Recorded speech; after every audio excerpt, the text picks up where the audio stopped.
दंगा वहां पे हुआ है ना, ये फ्रस्ट्रेशन है। फ्रस्ट्रेशन किस चीज की? सर्वे की भी नहीं है। सर्वे तो उन्होंने करवा दिया था। एक्चुअल में वहां था कि भाजपा कैसे जीत गई, भाजपा कैसे जीत गई। माहौल बनाया गया, लेकिन आप एक मिनट, माहौल बनाया गया इनकी तरफ से, और इसको एक धार्मिक एंगल दिया गया कि आपकी मस्जिद के साथ वहां पे ये हो रहा है। ये पूरा एक प्लानिंग जो है ना, इतना पत्थर सारे इन्हीं के नेता वहां पे, और ये नाम आ भी रहा है। अभी इन्वेस्टिगेशन चल रहा है, जब प्रॉपर नाम आएंगे ना, ये और बिलबिलाएंगे।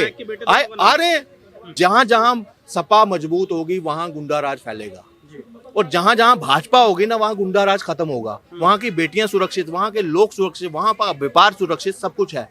हम सब ने लाइव देखी कि किस तरीके से वहां पे एक पर्टिकुलर कम्युनिटी की, मुस्लिम कम्युनिटी की एक जिहादी भीड़ ने उग्रवादी पत्थर लेके, उसके बाद बंदूकें लेके और दुनिया भर की डंडे लाठियां लेके पुलिस वाले पर किस तरीके से बर्बरता से वो किया है, हमला किया है। ये जो सेक्युलर हिंदू है ना, जो सेक्युलरिज्म का चूरन चाट रहे हैं, जिसमें ये वो यूपी के कुछ यादव भी आते हैं जो अखिलेश यादव का गाना गाते हैं।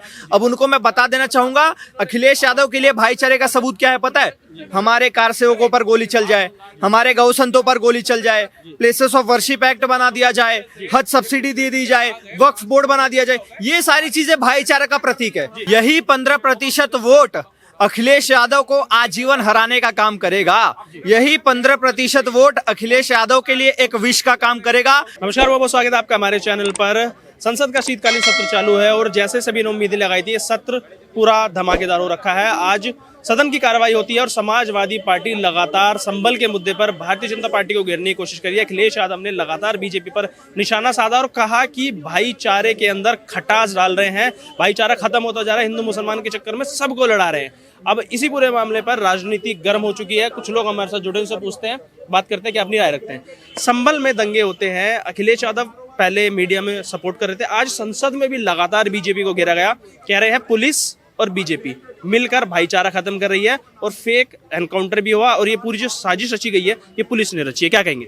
देखिए, भाईचारा का इनके लिहाज से अगर देखा जाए, भाईचारा तब बनता है कि पुलिस वाले मरते रहें, उनके ऊपर पत्थरबाजी भी हो, वो आगे से कोई रिएक्शन ना दें, उनके ऊपर कट्टे दागे जाएं, तब भी वो कुछ ना करें।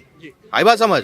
और इनकी भाईचारा तब बनता है कि अगर मुस्लिम धर्म के अलावा अगर कोई और धर्म का कोई आता है तो उस पे पुलिस वाले गोलियां मारे, जैसे अयोध्या के टाइम पर उस वक्त हुआ था, उस आंदोलन में हुआ था इनके पिताजी ने, तब भाईचारा बचता है इनके लिए। बाकी जो भी अगर कोई पुलिस अपना प्रशासन काम करती है, कोई अगर लड़की खुद अगर कहती है, आधे हाथ पकड़कर पुलिस वाले को ले जाती है कि फलाने आदमी ने मेरा रेप किया है, तो कहते हैं डीएनए टेस्ट चाहिए, फिर मानेंगे, क्योंकि वो नेता इनका अपना है। बाहुबली अगर होगा, अतीक अहमद, मुख्तार अंसारी वैसे हैं तो वो उनके लिए नेता हैं, वो गैंगस्टर नहीं है, वो नहीं है, क्या कहते हैं इसको, बाहुबली नहीं है, वो इनके नेता हैं, इनके बिरादर हैं, सब कुछ हैं।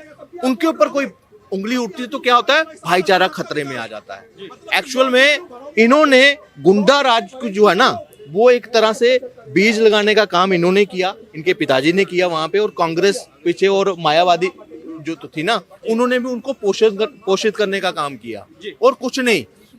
आज क्या हो रहा है, दिन ब दिन इनकी ना वो जड़ें उखड़ रही हैं, आहिस्ता आहिस्ता ना इनका जो सल्तनत है ना वो खत्म हो रही है। आज ये जो दंगा वहां पे हुआ है ना, ये फ्रस्ट्रेशन है। फ्रस्ट्रेशन किस चीज की? सर्वे की भी नहीं है। सर्वे तो उन्होंने करवा दिया था। एक्चुअल में वहां था कि भाजपा कैसे जीत गई, भाजपा कैसे जीत गई, वो इतना मार्जिन कैसे, इतना वोट बैंक कैसे हो गया। तुर्क और पठान आपस में बट गए, नेता आपस में बट गए। और मैं आपसे एक चीज पूछता हूं पत्रकार महोदय, एक कॉमन सेंस होती है, आपको में भी है, मेरे में भी है, कोई भी अगर समझदार आदमी जो थोड़ा सा ज्ञान रखता है, कि 3 घंटों में 7 बजे अगर सर्वे वाले आ रहे हैं, पहले से इतनी तादाद पे ईंट पत्थर मकानों में कहां से आए? दूसरा, सिर्फ उस मोहल्ले को अगर पता था, एक पहले से डेट फिक्स हुई थी कि दोबारा आएंगे हम इस तारीख को, जब पहले से जब वो फिक्स था, पूरा प्रॉपर था, तो ये बाहर तक न्यूज कैसे गई? माहौल बनाया गया। लेकिन आप एक मिनट, माहौल बनाया गया इनकी तरफ से, और इसको एक धार्मिक एंगल दिया गया कि आपकी मस्जिद के साथ वहां पे ये हो रहा है, और युवाओं को भड़काकर उनको इसमें लिप्त किया गया। आज देखिए 5 युवकों ने वहां पे 4 या 5 युवकों ने वहां पे जान गंवाई। मैं कहता हूँ सलूट करता हूँ उत्तर प्रदेश की पुलिस की, और वहां को ना अनुज चौधरी है शायद, सीओ, सलूट करता हूँ उनको। इसमें बड़ा इनका प्लानिंग थी।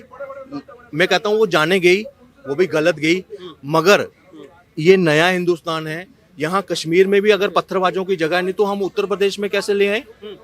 अगर वहां पे कार्रवाई हो रही है और आप बीच में वहां पे लिप्त हो तो आपको उसका खामियाजा भुगतना पड़ेगा। लेकिन आप कह रहे हैं कि एक तरीके से पूरा प्लानिंग थी दंगे भड़काने की। अखिलेश यादव तो कह रहे हैं कि वो तो बेचारे मुस्लिम नमाज पढ़ने आए थे, उनके मन में ऐसा कुछ था ही नहीं कि वो पत्थरबाजी करे, वो तो शांति से नमाज पढ़ने आए थे। लेकिन ये बीजेपी की पुलिस और ये भारतीय जनता पार्टी, योगी आदित्यनाथ की सरकार, इन्होंने बदले की भावना से कार्रवाई करवाई है, क्योंकि इनके फेवर में चुनावी नतीजे नहीं आते हैं। ये चुनाव पे बात नहीं करना चाहते हैं, मुद्दों को भटकाना चाहते हैं। सर एक चीज बताइए आप मुझे, आप कहते हैं कि ये एलिगेशन लगा रहे हैं भाजपा के ऊपर। नमाज का 5 वक्त की नमाज रहती है, हर नमाज का एक पर्टिकुलर टाइम रहता है कि आज सुबह 5 बजे इतने बजे होगी, उसके बाद 7-8 बजे होगी, उसके बाद 10 बजे, फिर 1 बजे, फिर शाम का, ये पूरा दिनचर्या रहती है। जब उनको पता है कि आज सर्वे बंद है, मुल्ला मौलवी ने पहले दिया होगा, जब लोगों को इतना पता है, अवेयर हैं, तो वो नमाज उस दिन होनी नहीं थी, क्योंकि उस टाइम पर वो एएसआई वाले आए होंगे सर्वे के लिए। जब वो पता था फिर भी अगर भीड़ इकट्ठी हो रही है तो आपको आपके प्रश्न का जवाब मिल गया, और शायद अखिलेश को भी इस चीज का मिलना चाहिए कि ये क्या, किस संदर्भ में ये उकसा रहे हैं, ये आरोप मर रहे हैं किसके ऊपर? भाजपा पे ऊपर और योगी जी के ऊपर। मगर ये पूरा एक प्लानिंग जो है ना, इतना पत्थर सारे इन्हीं के नेता वहां पे, और ये नाम आ भी रहा है, अभी इन्वेस्टिगेशन चल रहा है, जब प्रॉपर नाम आएंगे ना ये और बिलबिलाएंगे, आ रहे हैं। और आपने अगर ये चीज है, हर एक गुंडा राज, गुंडा एक्ट के पीछे या कोई भी ऐसी एक्शन होता है, वो कहीं ना कहीं लास्ट में समाजवादी से जुड़ा होता है। आपने पीछे इसमें रेप क्या देखा, अवधेश प्रसाद के खास क्या मोहित खान क्या था, उसका आ गया, फिर एक नवाब सिंह यादव, उस पर डीएनए टेस्ट मांगा गया था।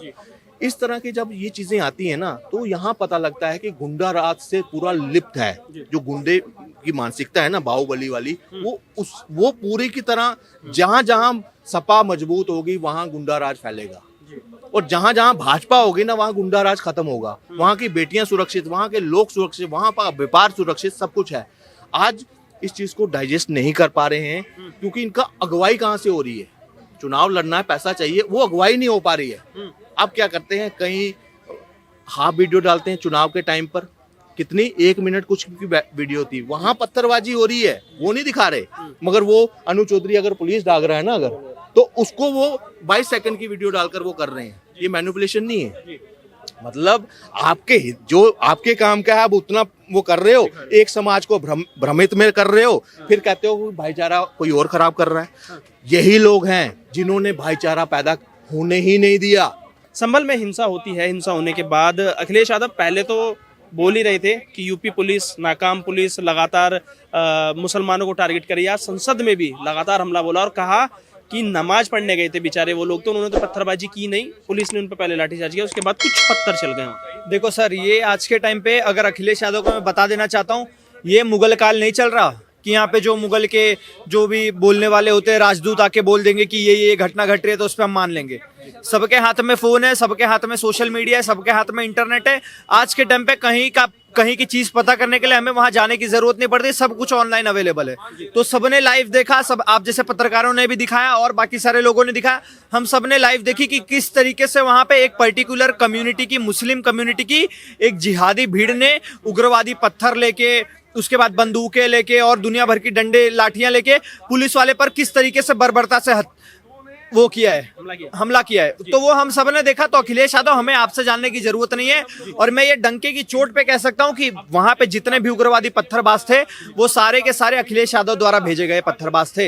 ये नहीं चाहते थे कि वहां पे एएसआई सर्वे हो, ये नहीं चाहते थे कि वहां पे जो हिंदू मंदिर को दबाया गया, उसको ध्वस्त किया गया, वो चीजें जनता के बीच में आए, वो चीजें उजागर हो। इसीलिए अपनी जो ये जिहादी भीड़ है, जो इनकी जिहादी वोटर्स है, उनको खुश करने के लिए अखिलेश यादव ने पुलिस पर टारगेटेड हमला करवाया करवाया है। लेकिन वो कह रहे हैं कि जरूरत क्या पड़ रही है, हर मस्जिद के नीचे मंदिर ढूंढा जा रहा है, भाईचारा खत्म किया जा रहा है। भारतीय जनता पार्टी अपनी राजनीति के चक्कर में माहौल बिगाड़ रही है, जो भाईचारा था वो खत्म करती जा रही है। उसके साथ साथ अब पुलिस भी उसका साथ दे रही है पूरा। अब ये जो सेक्युलर हिंदू है ना, जो सेक्युलरिज्म का चूरन चाट रहे हैं, जिसमें ये वो यूपी के कुछ यादव भी आते हैं जो अखिलेश यादव का गाना गाते हैं।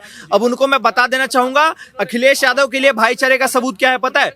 हमारे कार सेवकों पर गोली चल जाए, हमारे गौ संतों पर गोली चल जाए, प्लेसेस ऑफ वर्शिप एक्ट बना दिया जाए, हज सब्सिडी दे दी जाए, वक्फ बोर्ड बना दिया जाए, ये सारी चीजें भाईचारे का प्रतीक है। लेकिन अगर हम अपनी ही जमीन को, अपने ही मंदिर को वापस मांग रहे हैं, वो भी कोर्ट के माध्यम से शांति प्रिय तरीके से, तो हम सांप्रदायिक हिंसा फैला रहे हैं, हम कम्युनल। तो भैया अगर हम अपनी मंदिर को वापस लेना कम्युनलिज्म का प्रतीक है, तो सबसे बड़ा कम्युनल मैं हूं। और यूपी पुलिस ने जो भी काम किया है मैं उसका पुरजोर तरीके से समर्थन करता हूं, क्योंकि यूपी पुलिस सिर्फ गोली खाने के लिए, सिर्फ मरने के लिए भर्ती नहीं हुई है। यूपी पुलिस के भी बच्चे हैं, उनका भी परिवार है, उनको भी अपने परिवार का पेट पालना है, उनको भी अपनी फैमिली देखनी है। तो भैया यूपी जैसे आपको अधिकार है ना अपनी आत्मरक्षा का, उसी तरीके से यूपी पुलिस को भी अधिकार है अपने आत्मरक्षा का। और अपने आत्मरक्षा में किसी उग्रवादी के ऊपर अगर कोई कार्रवाई की जा रही है तो बिल्कुल 100% सही है। लेकिन लोकसभा के प्रांगण में खड़े होकर कहते हैं कि जो 5 लोग मरे हैं वो पुलिस की गोली से मरे। लेकिन प्रशासन ने जो स्टेटमेंट जारी किया, उन्होंने कहा है कि वो 315 के बोर के कट्टे से उनकी मौत हुई। संसद में खड़े होकर इतनी बड़ी बात बोल रहे हैं, प्रशासन पे यकीन नहीं हो रहा है। तो 15% वोट इतना महत्वपूर्ण हो गया कि राम गोपाल मिश्रा की हत्या तो नहीं दिखती है, लेकिन जो 5 लोग मर जाते हैं उनको 5 लाख का मुआवजा भी देते हैं। सर अच्छी बात है, इनको 15% वोट महत्वपूर्ण लग रहा है। यही 15% वोट अखिलेश यादव को आजीवन हराने का काम करेगा। यही 15% वोट अखिलेश यादव के लिए एक विष का काम करेगा। अखिलेश यादव को अभी नहीं समझ में आएगा, मैं डंके की चोट पे बोलता हूँ, 2047 तक बीजेपी के कोई ना कोई मुख्यमंत्री बनेंगे, शपथ ग्रहण करेंगे। और अखिलेश यादव नाम का ये जो प्राणी है, ये जो जिहादी मानसिकता वाला प्राणी है, वो सिर्फ और सिर्फ तुष्टीकरण में लगा रहेगा, तुष्टीकरण के जाम पीता रहेगा, तुष्टीकरण के आंसुओं में डूबा रहेगा। और बीजेपी हर एक बार मुख्यमंत्री शपथ ग्रहण करेगा, क्योंकि अखिलेश यादव सिर्फ 15% लोगों को खुश करने में लगे। अभी तक मुस्लिम यादव की राजनीति करते थे, लेकिन यादवों को समझ में आ गया कि भैया अखिलेश यादव किसी के सगे नहीं है। इसीलिए जो यादव बटे हुए थे वो भी हिंदू में यूनाइट हो गए और सारे हिंदुओं ने मिलकर एकजुट होकर भाजपा को वोट दिया। और उसका हम रिजल्ट महाराष्ट्र में भी देख रहे हैं, और उस हिंदू वोट का रिजल्ट हम यूपी के उपचुनाव में भी देख सकते हैं।